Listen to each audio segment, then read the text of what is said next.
The Salt Princess. Once upon a time, there lived an old king who had 3 beautiful daughters.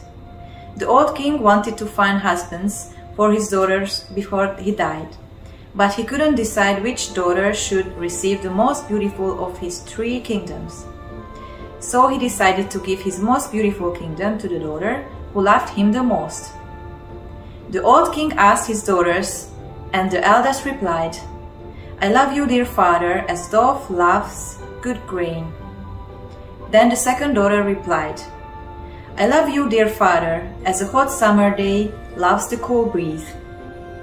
The king asked the youngest one as well, "And what about you, child?"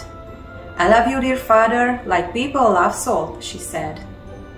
"What do you mean salt?" The king became angry. "You ungrateful child, is this what I raised and love you for all these years? Get out of my sight!" The princess tried to explain that people love salt very much indeed. She sobbed and begged, but her father shunned her from his palace. The poor princess walked and walked. She was terribly sad. She walked until she reached a vast forest. There she found a large hollow tree and she hid herself inside it. She lived by gathering delicious nuts and ripe berries from the green forest. One day, the prince from the neighboring kingdom was out of hunting when he happened to pass by. He was chasing a deer when he spotted the princess. But when the princess saw him, she hid in a hollow tree. The handsome prince soon found the tree and shouted into the hollow, "Who is in there?" But the princess refused to reply. "Who is in there? Speak up, or I will shoot." The terrified princess eventually appeared. She was so beautiful, but she couldn't stop crying.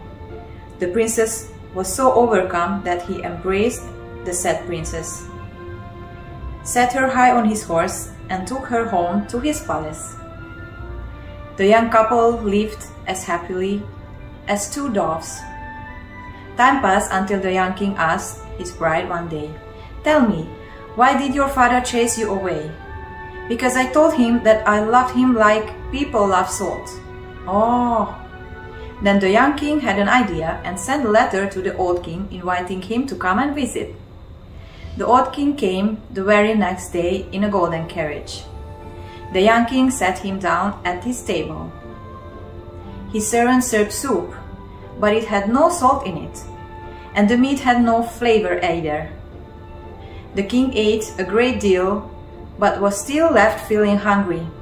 He remained silent for a while, but eventually had to speak. "What kind of cook do you have, son? Who makes food with no salt?" "Oh, I heard you don't like salt, sire." "Who told you that?" Then the princess appeared. The king's daughter smiled at her old father, who shed tears of joy. Father and daughter embraced, and the king gave his most beautiful kingdom to his youngest daughter.